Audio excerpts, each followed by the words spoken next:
विद्यार्थिनी बहनें, कक्षा 9 गद्य 12वां रानी, जो कि महादेवी वर्मा द्वारा रचित था, उसका एक वीडियो मैंने पहले आपको भेजा था और हमने उसमें पठन किया था। बाकी जो बचा है वो आज पढ़ लेते हैं और फिर हम माइक्रोसॉफ्ट टीम्स के माध्यम से पढ़ाई करने वाले हैं। तो आमने सामने अगर कोई भी उलझन है तो उसको सुलझाएंगे। रानी रेखा चित्र में बच्चे कहने लगे कि रानी अगर छोटी होती तो निक्की और रुचि की तरह उसे भी कमरे में रख लेते, मगर अस्तबल बरामदे में अस्तबल बनाया गया, वहाँ पर अब सारी चीज़ें रखी जाती थी। रानी को बिस्कुट, चॉकलेट आदि सब खिलाकर उन्होंने उससे आत्मीयता जोड़ ली थी। फिर धीरे धीरे रानी पर सवार होकर घुड़सवारी करने का मौका मिला। तो आइए देखते हैं वहाँ से। फिर हमारी घुड़सवारी का कार्यक्रम आरंभ हुआ। मेरे और बहन के लिए सामान्य, छोटी पर सुंदर जीन खरीदी गई। जीन यानी घोड़े पर जो बांधा जाता है वह।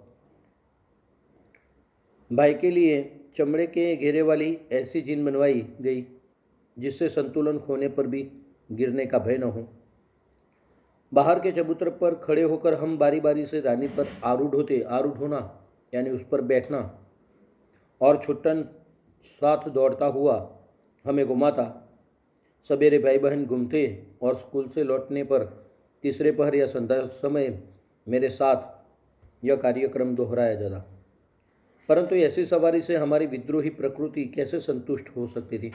मतलब घोड़े पर बैठना एक बहुत ही अच्छा मौका है, और ऐसा मौका कम समय के लिए मिले तो बच्चों को अच्छा नहीं लगता। अस्तबल में रानी की गर्दन में झूलकर तथा स्टूल के सहारे उसकी पीठ पर चढ़कर भी हमें संतुष्ट न होता था। अंत में एक दिन, छुट्टी के दिन दोपहर सबके सब सो जाने पर हम रानी को खोलकर बाहर ले आए और चबूतरे पर खड़े होकर उसकी नंगी पीठ पर सवारी करके बारी बारी से अपनी अधूरी शिक्षा की पूरी परीक्षा लेने लगे। यह स्वाभाविक ही था कि ताज रानी हमारी अराजक प्रवृत्ति से प्रभावित हो जाती। वास्तव में बालकों में चेतना की विभिन्न स्तरों का बोध न होकर सामान्य चेतना का ही बोध स्तर होता है। अतः उनके लिए पशु, पक्षी, वनस्पति सब एक परिवार के हो जाते। निक्की रानी की पूंछ से झूलने लगती। रोजी इच्छानुसार उसकी गर्दन पर उछल कर चढ़ती और नीचे कूदती थी। हम सब उसकी पीठ पर ऐसे गर्व से बैठते मानो मयूर सिंहासन पर आसीन हो गए हो। जैसे कोई राजा का सिंहासन, वैसे तो मयूरासन इतिहास का एक प्रश्न है। नादिर शाह ने भारत पर चढ़ाई की थी और मयूरासन अपने साथ ले गया था। ऐसे मयूर आसन पर आरूढ़ होते। रानी हम सबकी शक्ति और दुर्बलता जानती थी।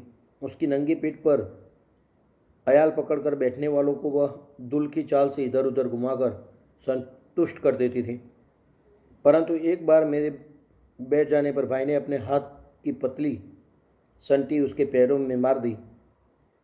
चोट लगने की तो संभावना ही नहीं थी, परंतु इससे न जाने उसका स्वाभिमान आहत हो गया। आहत यानी घायल हुआ। कोई दुखद स्मृति उभर आई, कोई आगे की घटना उसको याद आ गई। वह ऐसे वेग से भागी मानो सड़क, पेड़, नदी, नाले सब उसे पकड़ बांध रखने का संकल्प किए हो। कुछ दूर मैंने अपने आप को उस उड़न खटोले पर संभाला, परंतु गिरना निश्चित था। मेरे गिरते ही रानी मानो अतीत से वर्तमान में लौट आई और इस प्रकार निश्चल खड़ी रहे जैसे पश्चाताप की प्रतिमा हो। तो रानी को पछतावा हुआ कि मुझसे ये क्या भूल हो गई। साथियों के बीच पुकार से सब दौड़े और फिर बहुत दिनों तक मुझे बिछौने पर पड़ा रहना पड़ा। स्वस्थ होकर रानी के पास जाने पर ऐसी करूं पश्चाताप भरी दृष्टि से मुझे देखकर हिनहिनाने लगी। मेरे आंसू आ गए।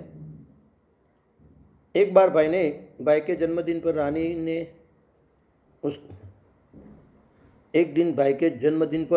नानी ने उसके लिए सोने के कड़े भेजे। सामान्यतः हम कोई नया कपड़ा या आभूषण पहनकर रानी को दिखाने अवश्य जाते। सुंदर छोटे छोटे सिर मुंह वाले कड़े पहनकर भाई भी रानी को दिखाने गया और न जाने किन प्रेरणा से वह दोनों कड़े उतार कर रानी के खड़े सतर्क कानों में वलय की तरह पहना दिए। फिर हम सब खेल में पड़े। संध्या का समय हुआ। भाई के कड़े रहित हाथ देखकर जब माँ ने पूछताछ की तब खोज आरंभ हुई। कहीं भी कड़ों का पता नहीं चला। रानी अपने कानों को खुरों से खोदती रही और अंत में बाबूजी का ध्यान उसकी ओर गया। उन्होंने मिट्टी हटाने का आदेश दिया। किसी ने कुछ गहरा गड्ढा खोदकर कड़े गाड़ दिए थे। दंड तो किसी को नहीं मिला, परंतु रानी सबके हृदय में स्थान पा गई। एक घटना अपनी विचित्रता में स्मरणीय है और ये घटना याद रखने लायक है कि बच्चों का जीव कैसा होता है। तो ये कहते हैं, एक सवेरे उठने पर हमने रानी के पास एक छोटे से घोड़े को देखा। यह कहाँ था?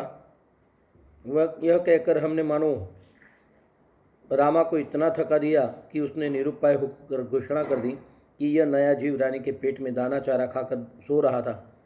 भाई ने उत्साह से पूछा, और भी हैं? रामा ने स्वीकृति में सिर हिलाया। अब तो हमारा और भी जानने का मन अधीर हो गया।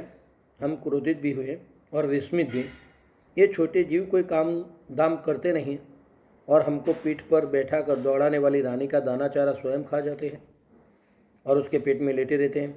भाई ने कहा, रानी का पेट चीरकर हम कम से कम एक और बच्चा घोड़ा निकाल ले, तब बच्चे घोड़ों के पर वे छोटे भाई बहन बैठेंगे, रानी मेरी सेवा में रहेगी। प्रस्ताव मुझे भी उचित जान पड़ा। जब एक दोपहर को वह कहीं से शाक काटने का चाकू ले आया। मेरे साहस ने जवाब दे दिया। एक और भी समस्या की ओर हमारा ध्यान गया। आखिर हम रानी का पेट सिएंगे कैसे? माँ की महीन सी सुई यानी छोटी महीन यानी छोटी सी सुई से सीना तो संभव नहीं था। टाट सीने का बड़ा सुजा रामा अपनी कोठरी में रखता था, जहाँ हमारी पहुँच नहीं थी। कुछ दिनों के उपरांत जब रानी का अश्व शिशु कुछ बड़ा होकर दौड़ने लगा, तब हमें न अपना क्रोध स्मरण रहा और न प्रस्ताव। मतलब ये बच्चों की अपनी मनोभूमिका है कि वो कैसे कैसे विचार अपने दिमाग में पालते रहते हैं। तो यहाँ पर रेखाचित्र समाप्त होता है। विद्यार्थिनी बहनें, आप स्वाध्याय करते रहिए और जो भी उलझने हैं, समस्याएं हैं, वो मुझे कहते रहिए। धन्यवाद।